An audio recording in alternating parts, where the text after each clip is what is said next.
कशाला विचारले बरं किती पडलं नाही तरी पण लावायचं असं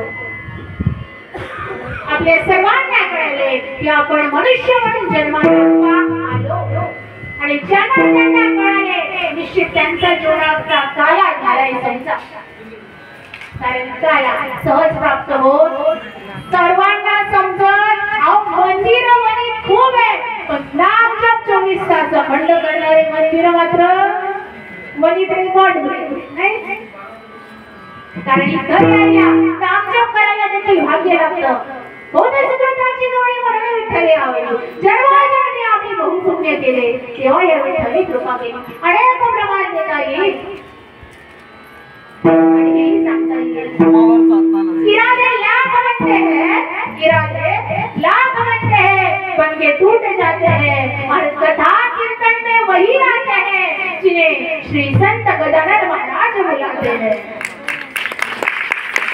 आपण ते सगळे आलेले आहात आणि बाबांच्या सानिध्यामध्ये महाराजांच्या सानिध्यामध्ये ही सेवा संपन्न होते काला आणि का आला हे संतांनी सांगितले भगवंतांनी सांगितले आणि त्याच बरोबर कारण आपण या भारत भूमीमध्ये वर्ण येतं भरतनाट्य नव्हे हा प्राप्ती हे तो परमभाग्याची संपत्ती एवढंच नव्हे देह कसे देह दुर्लभ आहे फार सुंदर वर्णन नरदेह दुर्लभ जाणा शतवर्षाची गणना किती 100 वर्षाची गणना आहे नरदेह दुर्लभ आहे दुर्लभ दुर्लभ पुढे म्हटले दुर्लभम प्रयते वैतत विवेक चूडामणीमध्ये वर्णन आहे देवानुग्रह हेतुकम मनुष्यत्व मुमुक्षत्व महापुरुष संश्रयात माणूस म्हणून जन्माला येणं दुर्लभ आहे दुसरं मोक्षत्व म्हणजे मोक्षाच्या प्राप्तीचा सांगती होणं जिज्ञासा लागणं दुर्लभ आहे तिसरं महापुरुष संश्रय म्हणजे संतांची महापुरुषांची साथ प्राप्त होणं संगत प्राप्त होणं दुर्लभ ते आपल्याला मिळाली माणूस म्हणून जन्माला आलो आहे पहिलं दोन संतांची संगती कारण आपल्या परिसराचे आराध्य सद्गुरू जगन्नाथ महाराज शेगाव निवासी म्हणजे आपल्या विदर्भाच्या काही बाहेर आहे आणि वडील देखील प्रति शेगाव प्रति पंढरपूर निर्माण असलेली ही गजानन महाराज संस्था म्हणून आपल्या हे तिन्ही प्राप्त होत आहे फक्त काय तर आपल्याला सगळ्यांना कळालंय की एक दिवस या भक्ती लोकांना आपण आलोय तर एक दिवस जाणे कोणी म्हणेल का मी परमनंट वनीचा रहिवासी अजून 40 वर्ष बरं 5 वर्ष 1 वर्ष कोणी गॅरंटी देऊ शकत नाही कारण सगळ्यांना इथून जायचं बहुत से मला किसी यारी है आज मेरी तो कई किसी और की बारी है आणि ते जाताना मात्र काय म्हणतात लोक म्हणतात खाली हाताने आलोय खाली हाताने जाणार हो नेणार काय याद रखना सिकंदर के हौसले तो हाले थे पर जब गया दुनिया से दोनों हाथ खाली थे प्रत्येकाने जायचे आणि मग नेणार काय सोबत तरी ते केले रामचिंतन चांगलं कर्म म्हणून म्हणते अरे भक्ति भक्ति क्या कहते हो भक्ति में भी धोखा है विनाशनवादी काम है सारी भक्ति धोखा है फक्त काय तर भक्ती करायची आणि आचरण मात्र याची टोपी त्याच्या डोक्यावर हा असं केलं तर भक्ती म्हणून भक्तीला करवाची असावी हे सगळं महाराजांनी सांगितलंय हे सगळं संतांनी सांगितलेलं आहे फक्त सांगण्याचे मात्र पद्धत वेगवेगळी आहे आणि हा संतांचा अवतार कशाचा जगाच्या कल्याणा संतांच्या विभूती जगाच्या कल्याणाकरिता संत अवतरले तुम्हा म्हणजे मनुष्याला यावं लागतं शिणे पुण्य वृत्ती लोका विशांती पुण्य व संपलं की वृत्ती लोका यावं लागतं पण संतांना ज्या वेळेला अधोगती दिसते पुढे हे जन नदे खवे डोळा येतो गळवळा भगवनिया पुढे जन म्हणजे अधोगतीला जाणारे सण होते त्यावेळेला मात्र संत उतरतात आणि मग बाबा सर्वसामान्यांना उपदेश करतात की बाबांनो एवढंच नाही तर भगवंताचं कार्य देखील आहे कशासाठी व्यवहार सगळ्यांना माहिती आहे यदा यदा हि धर्मस्य ग्लानिर्भवति भारत अभिमानम धर्मस्य सुदाज्ञानं सुजाम्यहं पवित्राणाय साधूनां विनाशाय च दुष्कृतां धर्म संस्थापनार्थाय संभवामि युगे युगे। अनेक प्रकारचे काही धर्मरक्षा अवतार घेशील आणि म्हणून भगवंत येत आहे आणि भगवंताने त्याची तेच सांगितले आणि संतांनी त्याची तेच सांगितलंय काय माणूस म्हणून जन्माला आले ना मृत्यू लोकात आले ना तर मग कलियुगामध्ये काय करा फक्त एकमेव मात्र उद्धरून जाण्याचं साधन आहे आणि ते म्हणजे नामजप हे तुम्ही अखंड केलेलं आहे कारण कलियुगामध्ये नामजपाशिवाय दुसरं कोणताच साधन श्रेष्ठ नाही असं मी म्हणत नाही मी म्हणत नाही तर रामायणामध्ये वर्णन आहे काय नामचिंतनाशिवाय पर्याय नाही आणि म्हणून म्हणतात कलियुग केवळ नाम आधारा सुमीर सुमीर नर उतारा ही पारा सिया राम जय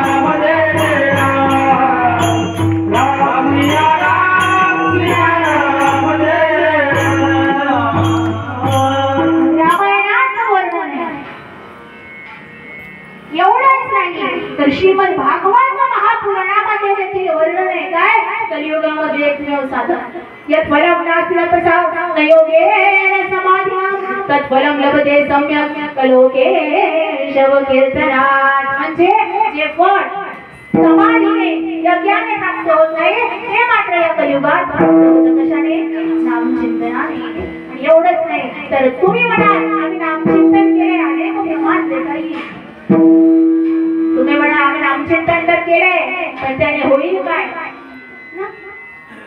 तर सांगे ज्यावेळेला नारद महर्षी श्रीकृष्ण भगवंताला विचारतात अहो भगवंता तुमचा ऍड्रेस सांगा पत्ता सांगा म्हणजे मला यायचं काम पडले तर मी तुमच्या घरी येईल सर त्यावेळेला नारद महर्षींना श्रीकृष्ण भगवंत सांगते नाहं वसामि वैकुंठे योगिनां हृदयोरवः मद्भक्त्या यत्र गायन्ति तत्र तिष्ठामि नारदा मी वैकुंठात नाही गेला कुठेही शक्य तर मी वेळेवर सापडेल याची काही गॅरंटी नाही पण मद्भक्त्या यत्र गायन्ति तत्र तिष्ठामि नारदा जे माझे भक्त माझं गायन करतात तिथे मात्र मी नक्की सापडेल कोण म्हणते भगवंत आणि म्हणूनच वंदनीय राष्ट्रसंत तुकडोजी महाराज देखील म्हणतात काय भाविकांच्या मेळ्यात दिसेला हरी धावोनिया सर्वांचे कामे करी धावोनिया सर्वांचे कामे करी भाविकांच्या मेळ्यात दिसेला तिथं मेळ्यात भाविकांच्या कोणे हरी आणि तेच सांगितलं ज्या की ही भावना प्रभू मूर्त देखील गिनो आणि मग तुम्ही म्हणाल ठीक आहे हरी आहे भगवंत आहे भगवंताचा मगेच आम्ही नामजप केला की नाही केला हो म्हणतात केला नाही म्हणतात ज्यांनी केला त्याने प्रामाणिकपणे सांगा केलाय आणि मग केल्यानंतर फळ काय प्रश्न निर्माण झाला ना आम्ही केलाय पण फळ तर ते फळ माऊलीकडून मिळावं आहे हरिपाठामध्ये सांगतात अरे नामामध्ये वर्णन आहे काय नामसंकीर्तन केल्याने काय होईल नामसंकीर्तन साधन परी सोपे साधन परी सोपे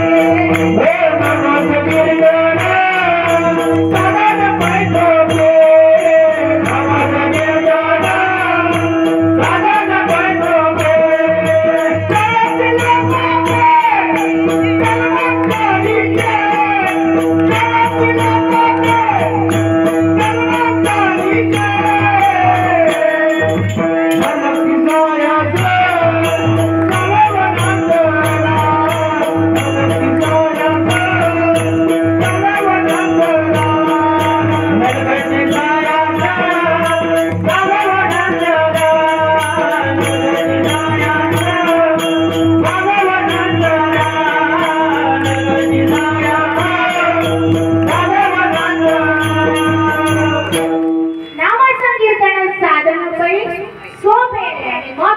जळतील. जळतील पापे जन्मांतरीचे पाप जळतील कशाने?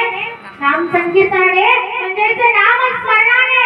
आणि म्हणून आपण ते कधी चाललोय आणि अखंड केलंय. आणि हेच संतांनी सांगितले की बाबांनो तुम्हाला जर प्राप्त करायचं आहे ना तर मग या कुठे? माझ्या मागे मागे अभंगाच्या प्रथम चरण.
कोणाच्या मागे जायचं हे समजलं पाहिजे.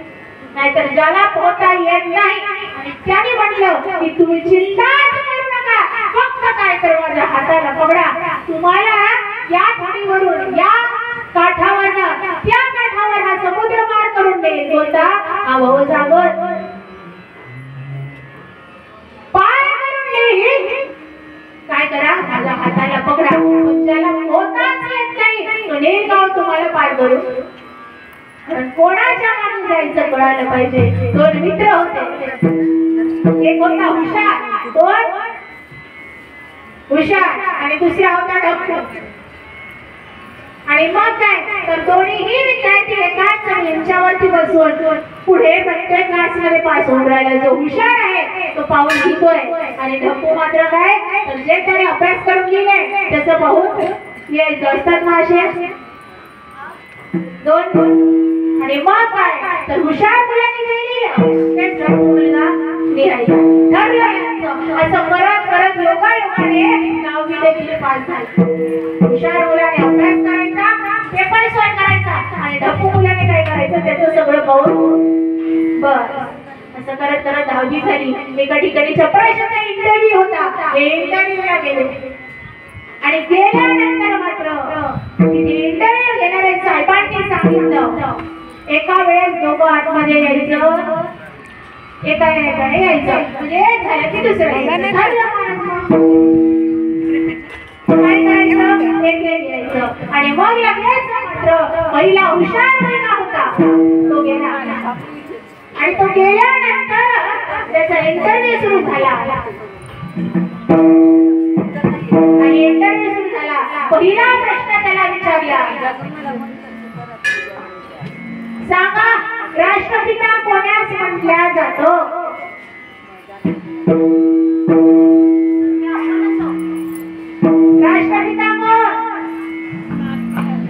हुशार आहे कोणीमध्ये? दिलं त्याने उत्तर. दुसरा प्रश्न विचारला, भारत कधी स्वतंत्र झाला? लोकांनाही माहिती नाही. तिसरा प्रश्न विचारला, 1 वर्ष आधीचा इंटरव्ह्यू होता, तेव्हा विचारलं होतं त्याला, भारताचे सध्याचे पंतप्रधान कोण? बर, असं विचारल्या तिन्ही प्रश्नाचे उत्तर हुशार मुलांनी दिला. आणि मग मात्र इंटरव्ह्यू घेणाऱ्या सरांनी सांगितलं तू बाहेर जा. बाहेर निघाला आणि दारावरती उभा होता टप्पू मुलगा. त्याची सवय काय होती? पाहिलं की केलं तयार. मग त्याला जसं आले तसं विचारलं, अरे सांग उत्तर काय, पटापट सांग. त्याने सांगितलं पहिल्या प्रश्नाचं उत्तर काय? महात्मा गांधी. दुसऱ्या प्रश्नाचं बोला पटापट, वेळ कमी आहे. तिसऱ्या प्रश्नाचं उत्तर पाठ केलं. हुशार मुलांनी सांगितलेले उत्तर गप्पू मुलांनी पाठ केले. आणि मग तो गेला आतमध्ये इंटरव्ह्यूला. जसा आत गेला त्या साहेबांनी मात्र त्याला पहिला प्रश्न विचारला, तुझं नाव काय?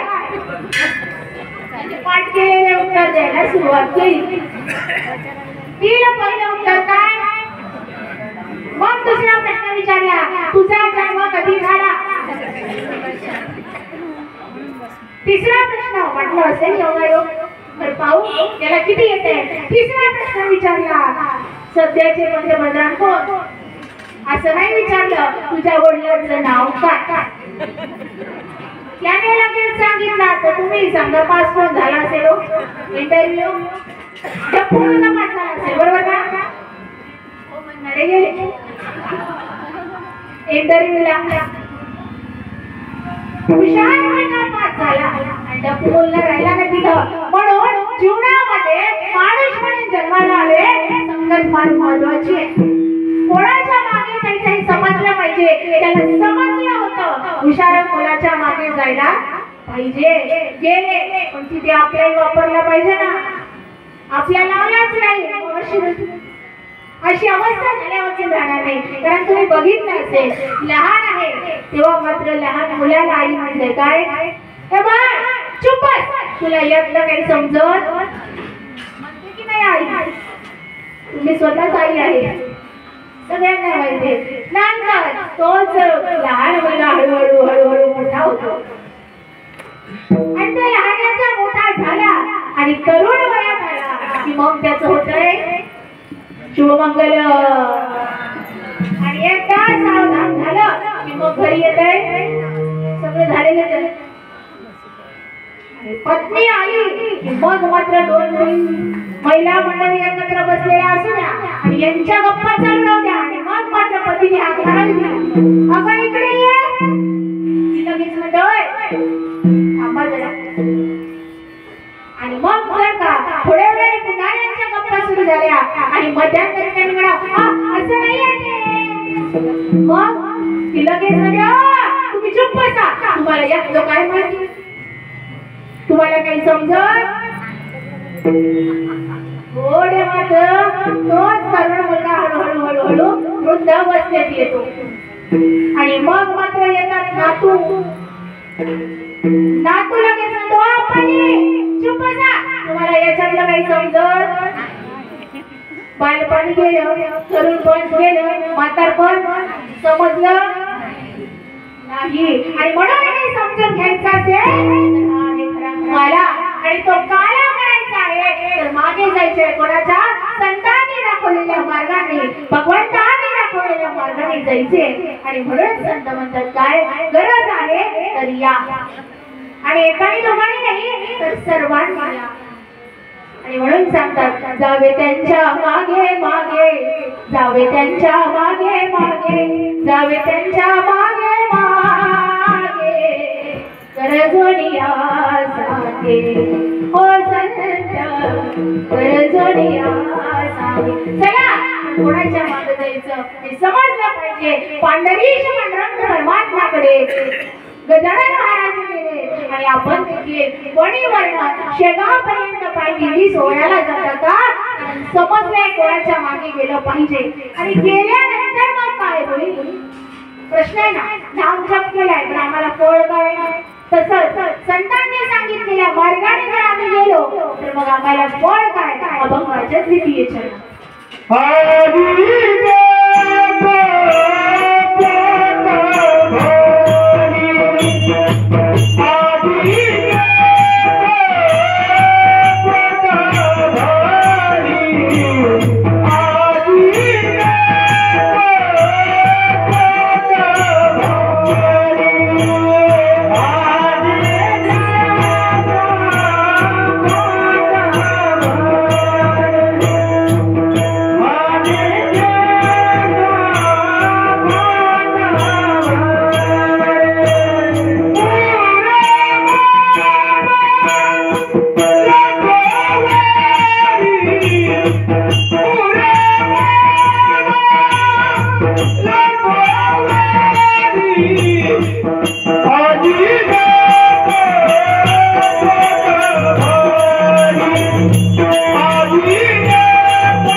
आपलं कधी पोट भरलं का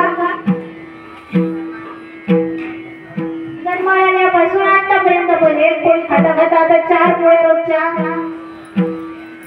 किती पडते गहू गेले असेल केला कधी विचार किती पोळ्या तांदळाचे गेले असेल किती साखर गेली असेल किती तेलाचे पिठं गेले असेल जन्मापासून आतापर्यंत पण आपलं पोट भरलं का आता जर भरलं असतं तर पुन्हा घ्यायची गरज म्हणून या संसारामध्ये आल्यानंतर पोट भर म्हणजे सुख पाहिजे तर सुख मिळेल पण कधी तुमचं पोट भरेल पण कधी तृप्त झाल्यानंतर अर्थात परमानंद परम सुख परम समाधान प्राप्त झाल्यानंतर बरोबर आहे तृप्त झाला आई तुम्ही बघितलं असेल दिवाळीचा सण झाला लाडू गुलाबजाम पेढे बुंदी सगळं खाल्लंय पण त्या घरात समाधान खाल्लंय पण कसं भांडता पोट भरलं त्यांचं पण एखादं गरीब कुटुंब असतं आणि ते मात्र काय तर चिवडा आणि चकल्याच करतो पण तरी पोट आनंदात राहतात म्हणजे नाही का कारण त्यांना समजलेलं आहे नेमकं काय म्हणून सांगेल पोटभर पाहिजे ना तर संत म्हणतात या पोटभर कसं तुम्ही पंक्तीला बसले तुम्ही पंक्तीला बसल्यानंतर जेवण सुरू झालं आणि जेवता जेवता मात्र तुमचं सगळं जेवण पोट भरलं मग तुम्ही काय म्हणता बस झालं आता नका वाढू असंच ना एवढ्या वाढणं करायला एखादी तुमची मैत्री गुलाबजामुन घेऊन आल्या मग येता की नाही घेता एकदा दुसऱ्यांदा पुन्हा दुसरी मैत्रीण आली पेढे घेऊन बुंदी घेऊन बुंदीचे लाडू आले डबल घेता नाही घेत काही घेणारे घेतील तिसऱ्यांदा आली नाही घेणार तुम्ही काय म्हणणार अरे बाबा नको आता बस झालं पुरं झालं आता अवघड त्याचप्रमाणे संत म्हणतात की माझ्या मागे आले तर तुम्हाला परम सुख परमानंद प्राप्त होईल आणि तो किती असेल पुढे म्हणाल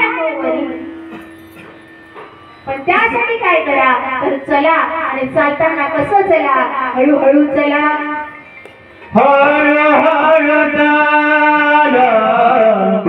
हळू हळू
कसं चला हळूहळू चला का कारण घाई करून जमतंय का मग ते कुठेही असो परमार्थात किंवा संसारात मुलगा पहिल्या वर्गात ऍडमिशन केली आणि लगेच तो म्हणे पहिल्याच वर्षी मला 10वीची पहिलीच्या परीक्षेला बसायचं आहे जमल का हो हळूहळू पहिली झाली दुसरी तिसरी असं झालं नाही ना स्टेप बाय स्टेप डायरेक्टली जाता येत अवगत्याच्या प्रमाणे गेला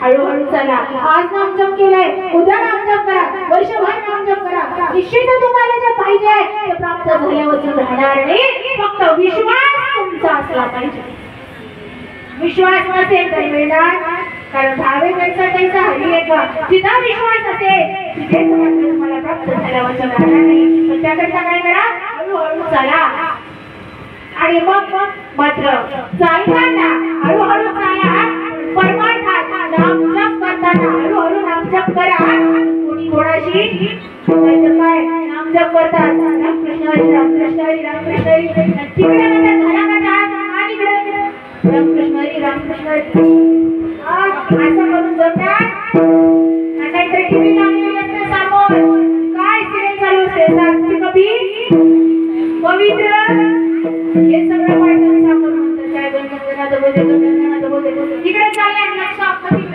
काय काय नुसतं मार चालली टीव्ही पाहते असं करून जमणार कोणी कोणाशी न बोलू महिला मंडळीला बोलायचं म्हटलं आता त्यांना भांडण पाहिलं पती-पत्नीचं भांडण लागलं होतं आणि त्या भांडणामध्ये मात्र दोघांचं चाललंय महिला मंडळींचा आवाज कुठं जास्त निघणार नाही पण अशी गोष्ट झाली की आवाज मात्र भांडण चाललंय आणि मग ती पत्नी मात्र आपल्या पतीला झालं आता जसं भांडण लागलं एक पहिल्या सगळ्यांचंच म्हणणं असते सगळ्या महिला मंडळींना ते पाठच आहे मी होय म्हणून दुसरी असते का नाही कारण माझं व्हायचं अजून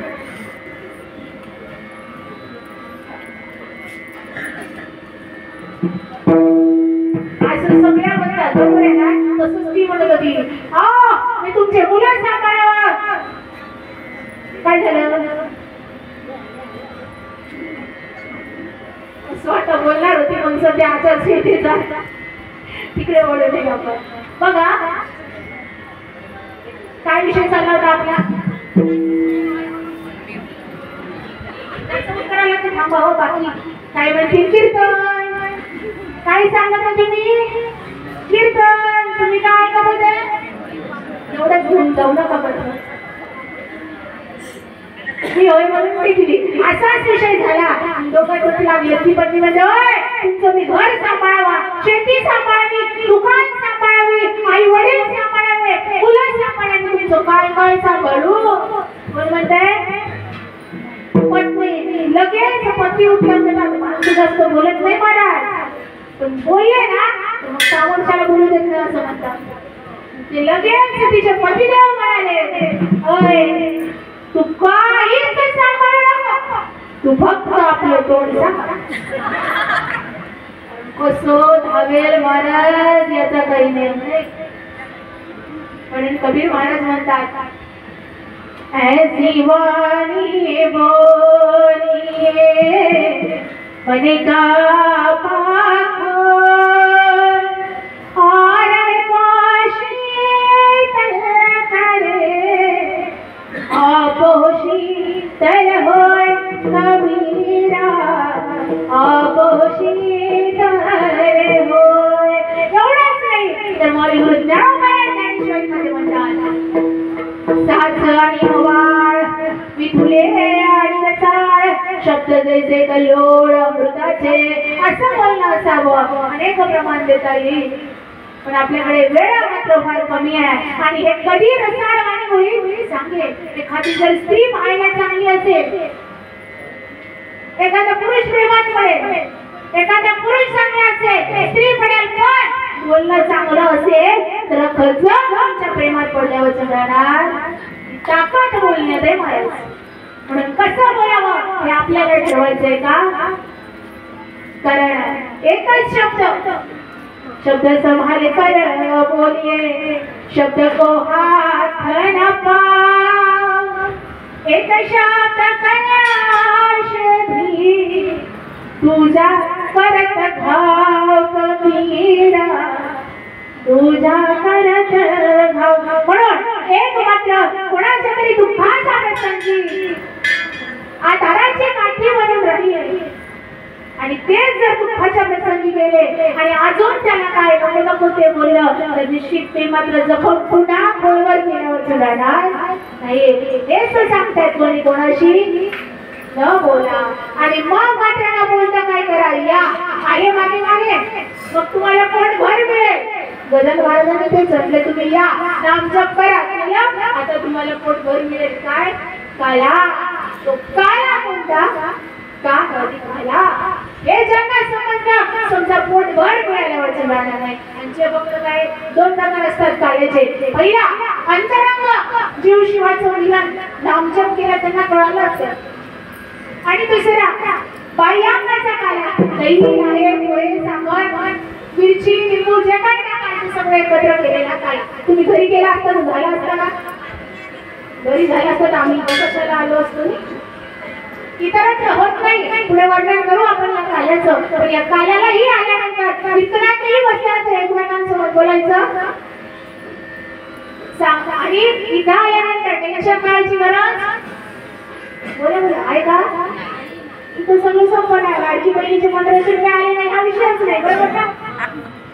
म्हणून टेन्शन घ्यायची गरज, दुःख करायची गरज, मग उदास बसायची गरज, रडत बसायची गरज, संसारात सांगितलेलं ऐकायची गरज.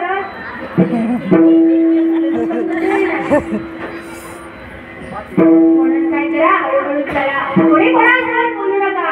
आणि असं केल्याने काय होईल तर तुकोबा सांगतात असं जर तुम्ही केलं आणि एक मंत्र देताय महाराजांनी दिला आणि तो काय चांगलं करणं होत असेल तर निश्चित करा.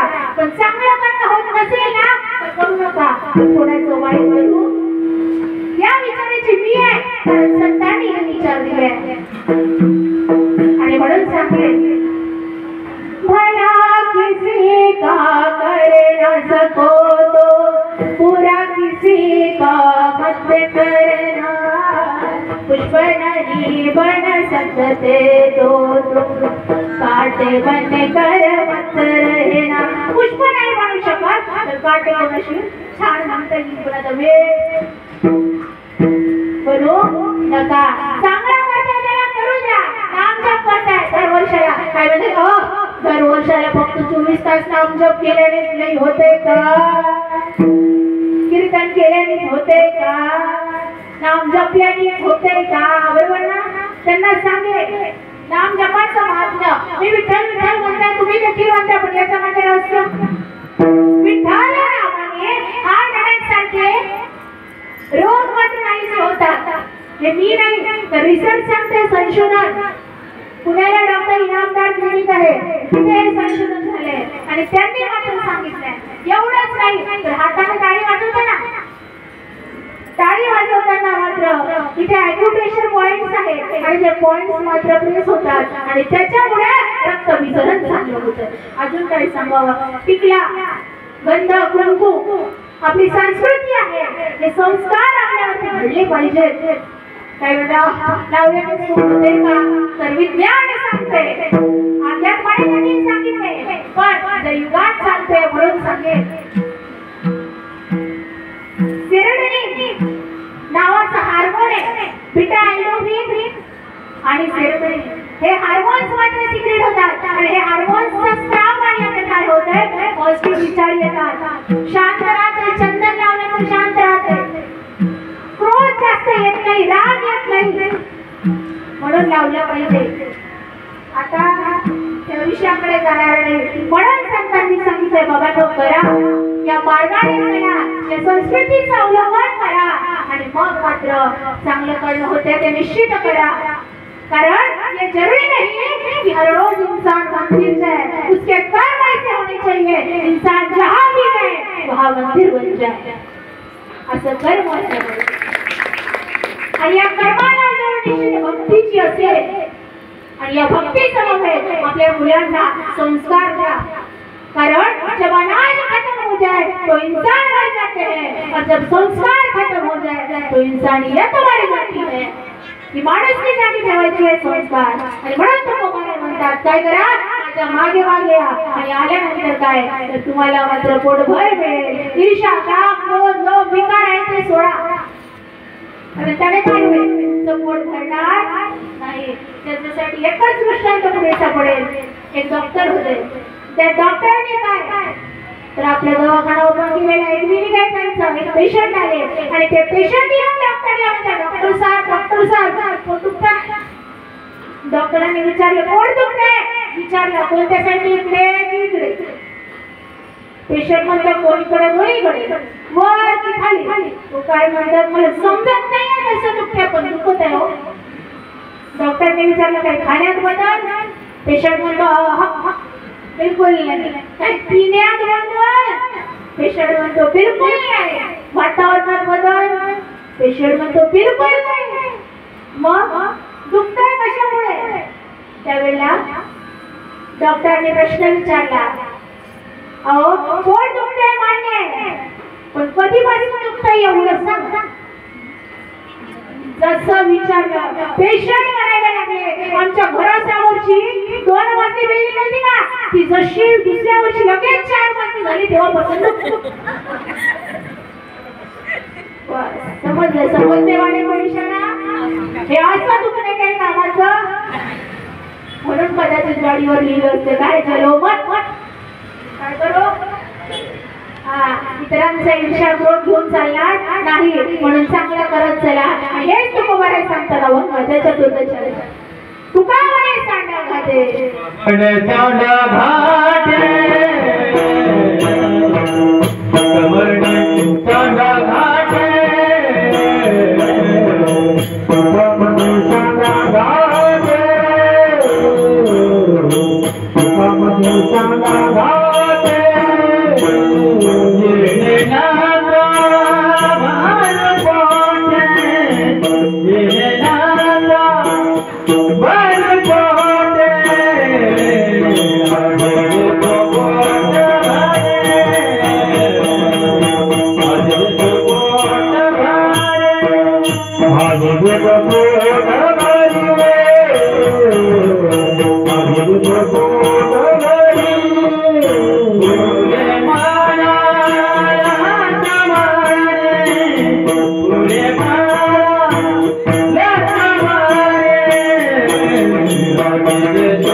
विषय काम क्रोध हे घाटे कशाचे हरभऱ्याचे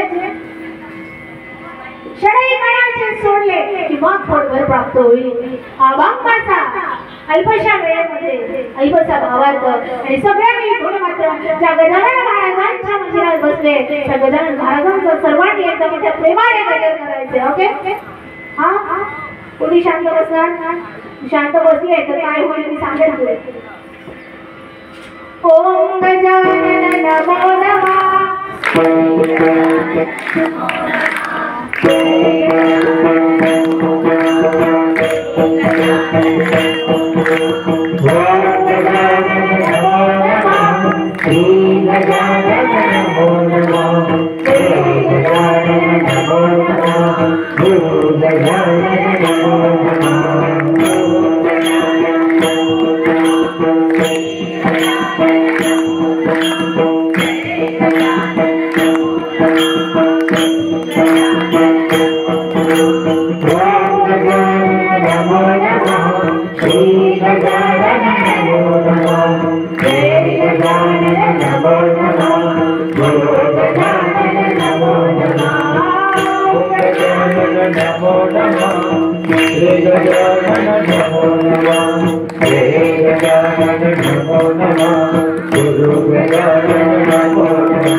ओम गजानन नमो नमः श्री गजानन नमो नमः जय गजानन नमो नमः गुरु गजानन नमो नमः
ज्यांनी ज्यांनी विठोबा रमाबाई असो की गजानन महाराजांच्या सुरुवातीपासून तर आतापर्यंत ज्यांनी ज्यांनी म्हटले ज्यांनी नाही म्हटले पाहते मला वाटतं आम्ही काय थोडंसं बेळगावच्या बाहेर साहेब नाही होती होती पण माझं लक्ष नसलं तरी हनुमंतरायांची नजर आहे तुमच्यावरती गजानन महाराजांची आहे. आणि सांगेन काही लोकांना वाटत असे की मला म्हटलं आम्ही म्हटलं काही म्हणजे आम्ही नाही म्हटलं म्हणजे फसवलं कोणाला मला नाही तुम्ही स्वतःला असं कधी घडते माहितीये? एक वणीच्या बस स्टँड वरनं बस मध्ये बसला प्रवासी, त्याला जायचं होतं नागपूर, बस मध्ये बसले महिलांची गर्दी का गर्दी कंडक्टरने विचारले की इथेच पहिले तिकीट काढू. बस स्टॉप वरती तिकीट काढायला सुरुवात केली, तिकीट काढली त्या व्यक्तीने, तिकीट घेतली नागपूरची आणि मग मात्र बस सुरू झाली. तो म्हणतो थांबा थांबा थांबा का मला उतरायचंय. कंडक्टरला वाटलं याला काही काम आलं असेल, उतरू देऊ. थांबवली बस, उतरला तो बस स्टॉप वरती वणीच्या आणि मग बस मात्र पुढे निघाली नागपूरच्या दिशेने. आणि तो व्यक्ती मात्र सगळ्यांना गोळा करून सांगते काय मी फसवलं. सगळे लोक गोळा झाले आणि येऊन विचारतात तुम्ही फसवले खरं पण फसवलं नेमकं कोणाला? त्यावेळेला तो प्रवासी ज्याने तिकीट काढली होती तो सांगते फसवलं कोणाला? महामंडळच्या कंडक्टरच्या एसटीच्या डेपोचा जो कंडक्टर आहे त्याला. कंडक्टरला फसवलं की स्वतः फसले? कंडक्टर वाले किती आहे, स्वतः वाले किती आहे? दोन्ही असं फसवलं कोणाला? स्वतःला. तिकीट दिली, पैसे घेतले पण मात्र पैसे गेले ना. तिकीट घेतली गेला नाही, फसवलं कोणाला? सांगून काय राहिलाय कंडक्टरला. तसंच आपलं होईल हे 84 लक्ष लोणीचं जे यंत्र फिरत आहे घटिका यंत्राप्रमाणे हा संसार, तिथे मात्र आपण बसल्यावरची राहणार नाही. आणि याच्या बाहेर जायचं असेल तर एकमेव पर्याय आहे तो आणि काला म्हटलं चरित्रते उच्चार केले देवे गोकुळे. आणि हेच गोकुळातले साक्षात गजाननाचा अवतार, गणेशाचा अवतार म्हणजेच गजानन महाराज.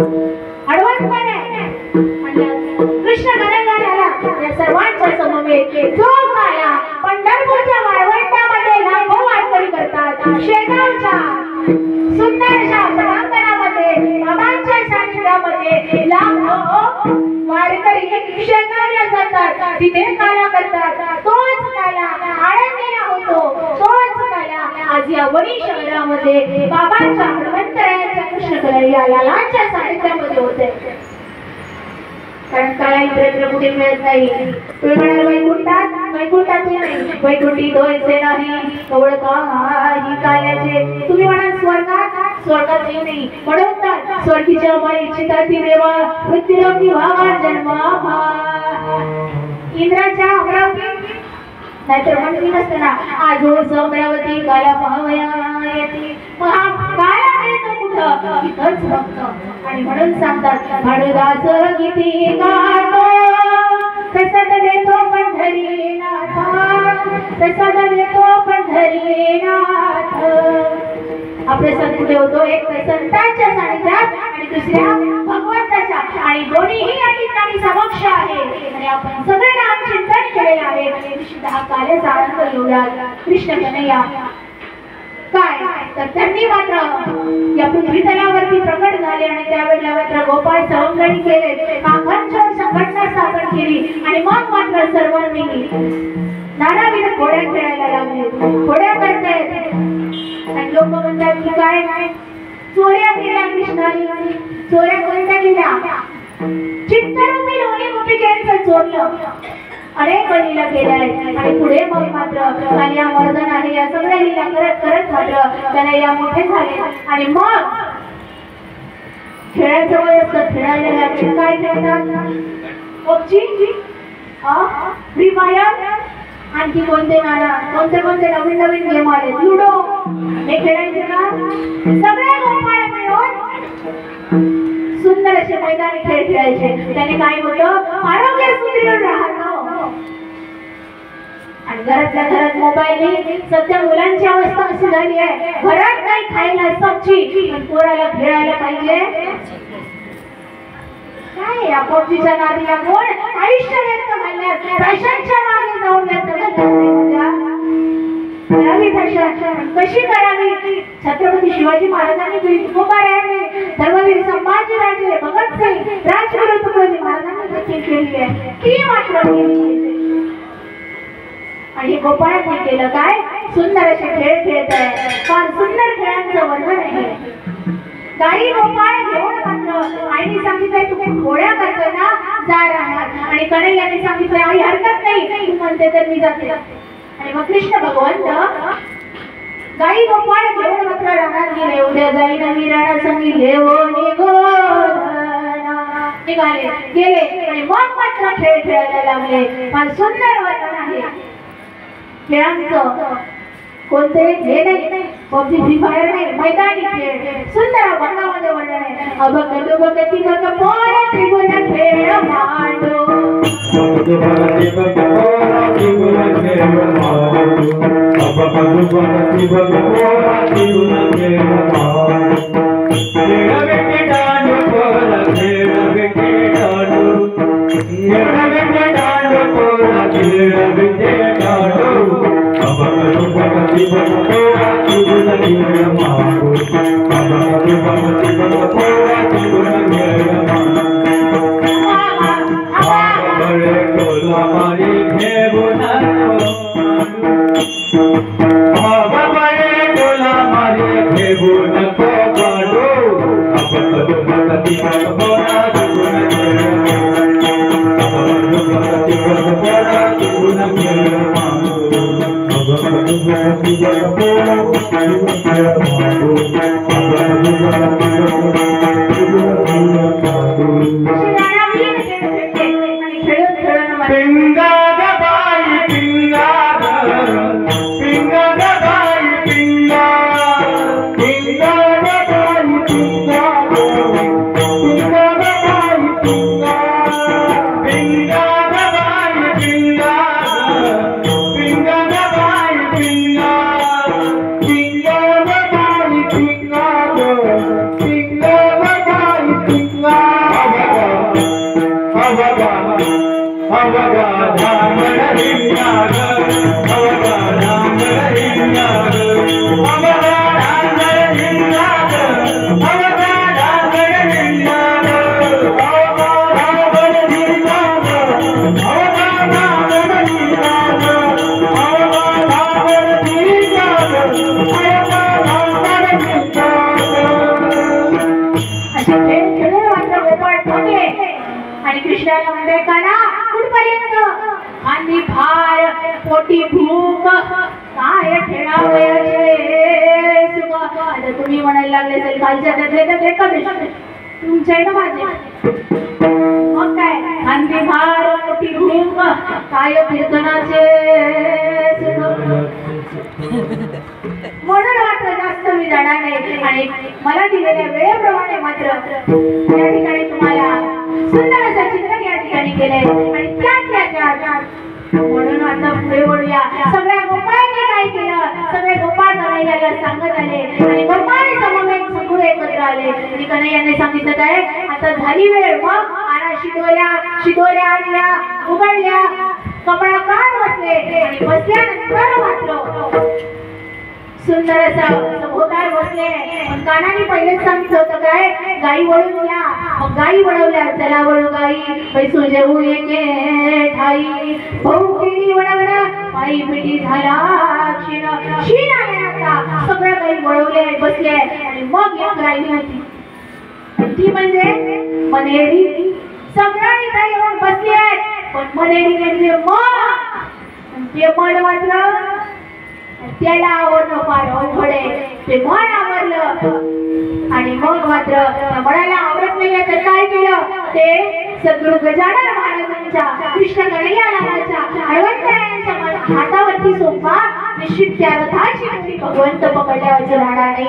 आणि मग मात्र मन आवरेल. आणि मग इथे बसले. तेच केलं कन्हैयाने.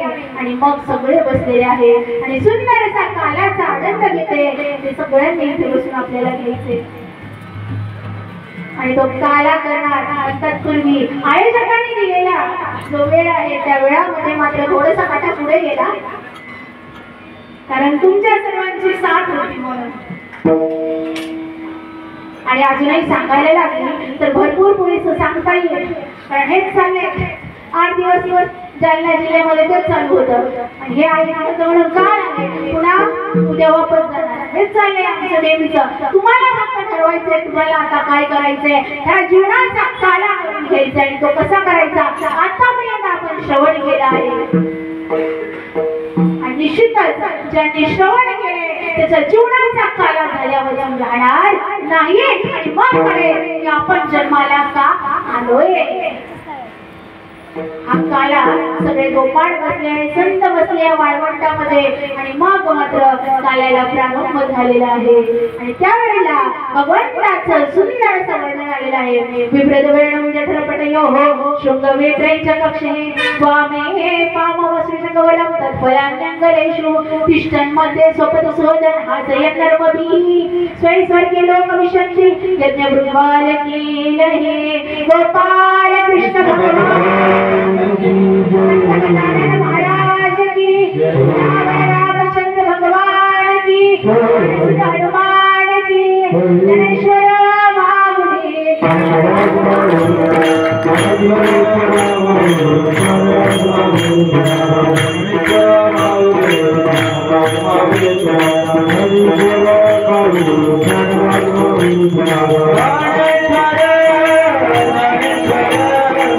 Jai Jai Maulid, Jai Maulid,